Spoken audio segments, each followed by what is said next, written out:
നമസ്കാരം. ഇറാനെതിരെ സമയവും സന്ദർഭവും നോക്കി തിരിച്ചടിക്കും എന്ന് പ്രഖ്യാപിച്ചിരിക്കുകയാണ് ഇസ്രായേലിന്റെ മന്ത്രിയായ ബെന്നി ഗാൻസ്.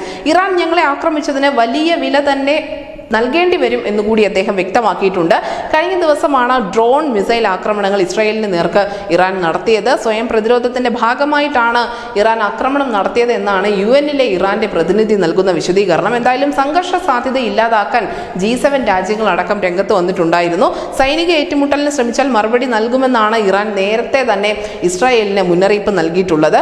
ഇറാനെതിരെ തിരിച്ചടിക്ക് സൈനികമായ പിന്തുണ US നൽകില്ല എന്ന് പ്രസിഡന്റ് ജോ ബൈഡൻ ഇസ്രായേലിന്റെ പ്രധാനമന്ത്രിയായ ബെഞ്ചമിൻ നെതന്യാഹുവിനെ അറിയിച്ചിട്ടുണ്ടായിരുന്നു. അത്തരം ഒരു പ്രത്യാക്രമണത്തിന്റെ ഭാഗമാവാൻ US ഉണ്ടാവില്ല എന്ന് ഇതിനോടകം തന്നെ ഇസ്രായേൽ അറിയിച്ചു. അതുകൊണ്ട് തന്നെ ഇസ്രായേൽ ഒരുപക്ഷെ തിരിച്ചടിക്കില്ല എന്നുള്ള വലിയൊരു അഭ്യൂഹം ഇവിടെ നിലനിന്നിരുന്നു. അതേസമയം മേഖലയിൽ സംഘർഷം ചർച്ചകളിലൂടെയും നയതന്ത്ര തലത്തിലൂടെയും പരിഹരിക്കണമെന്ന ഒരു ആവശ്യമാണ് ഇന്ത്യ മുന്നോട്ട് വയ്ക്കുന്നത്. ഇരു വിഭാഗങ്ങളും സംഘർഷത്തിൽ നിന്നും മാറി നിൽക്കണമെന്ന ആവശ്യം കൂടി ഇന്ത്യ പറയുന്നുണ്ട്. എന്തായാലും സാഹചര്യങ്ങൾ പരിശോധിക്കുന്നുണ്ട് എന്ന് തന്നെയാണ് നമ്മുടെ വിദേശകാര്യ മന്ത്രാലയം അടക്കം പറയുന്നത്. ഇസ്രായേൽ വിദേശകാര്യമന്ത്രിയായ കാറ്റ്സുമായി ഇതിനോടകം നമ്മുടെ വിദേശകാര്യമന്ത്രി S ജയശങ്കർ സംസാരിച്ചിട്ടുമുണ്ട്. ഇന്ത്യയുടെ ആശങ്ക അറിയിച്ചതായി കൂടി ജയശങ്കർ ട്വീറ്റ് ചെയ്തിരിക്കുന്നു. പക്ഷേ ഇറാനെതിരെ സമയവും സന്ദർഭവും നോക്കി തങ്ങൾ തിരിച്ചടിക്കും എന്ന ഇസ്രായേലിന്റെ വാക്കുകൾ അത് ലോകത്തിന്റെ മുഴുവൻ മനസമാധാനം കെടുത്തുന്നുണ്ട്.